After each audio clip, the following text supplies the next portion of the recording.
Hi everyone, this is Dr. K from Integrative Therapeutics. Wanted to say hi to you. This is the weekend, this is Saturday. I know there's a lot of hysteria still going on. I went to the grocery store today to buy some water. And this was at 7 a.m. in the morning, and there were already a lot of people buying water and toilet paper. The store was half empty, especially the water and the toilet paper. The rest of the stuff was still there. I also saw a lot of people are buying canned foods, which is a really good idea, especially when the stores close or if they ever close. So canned foods last a long time. I saw some people buy fruits and vegetables, which is a really good thing. I'm a big proponent of using fresh foods, especially fruits and vegetables, because it really enhances your immunity. So there are some people who bought those, so that's really good. So the topic of this video is how accurate is corona testing. We still continue to get a lot of calls into the hospital in all of the systems in Tampa area. Everybody wants testing. In medicine, typically we don't test somebody unless we're going to treat. It has to lead to a formal plan. Like, for example, if the doctor does a CT scan, they're looking for like appendix or some issue with the gallbladder or some inflammation in a particular area of the body, and then they want to treat them, whether it's an antibiotic or surgery or whatever. If the goal is, if there is no treatment available for the problem, then there's no point in testing. So in this situation, coronavirus, it's a unique situation. We really don't have a treatment. At the same time, people want to find out. The only advantage of finding out if you're positive or not is, especially with the family and friends, you can quarantine yourself if you're positive, make sure that you're not spreading the virus.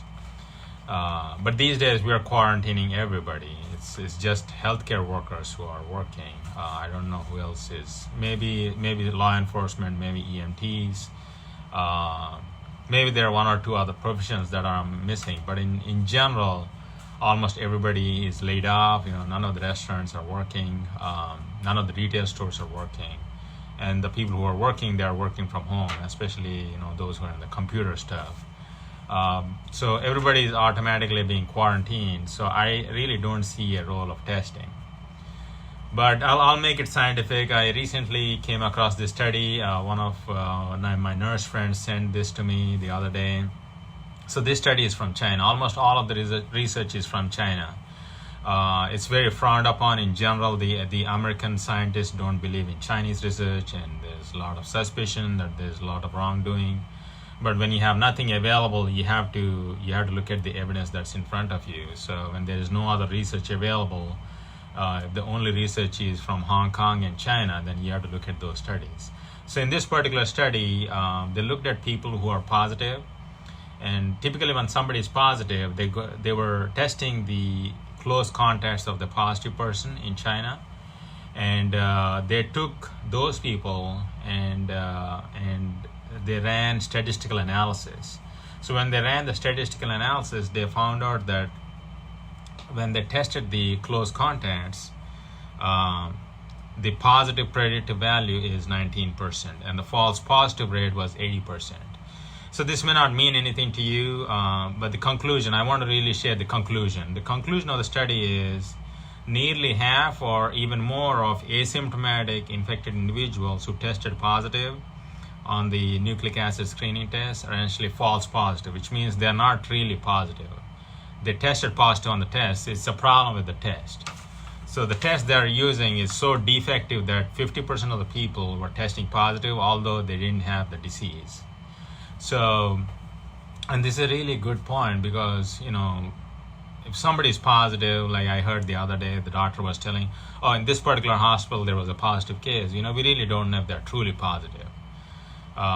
In general, if they're symptomatic, if they're having the classic symptoms of breathing, like shortness of breath or cough, and they test positive, maybe I'll give some credence to that. But otherwise, somebody who's not symptomatic and they're positive, I may or may not believe in that. Especially because this is a new test, this is a new virus, and we really don't know how accurate this is. And so far, the research, as the one I showed you, or I shared with you, it is showing it's like a 50-50 thing, which means it's a coin toss. If you're really interested, comment below. I'll be happy to share you a link to the abstract of this study. Again, I really don't see a point in testing. So a lot of people want to go through the drive-through testing. They want to make an appointment and they want to find out. What you're doing is by going outside and getting in touch with the healthcare system, you're putting yourself at risk for actually developing an infection. So we're automatically quarantining most people now. Eventually, the entire nation will be on lockdown, from what I heard in the news. So I would advise staying away from hospitals and doctors as much as possible. As always, I'm available to talk to you. You can DM me. I can do consultations. I can offer solutions that are not available through the regular doctor. So I look forward to talking to you again. Please share and comment, engage with other folks here. And again, thank you for listening to me today. Okay, this is Dr. K. Bye.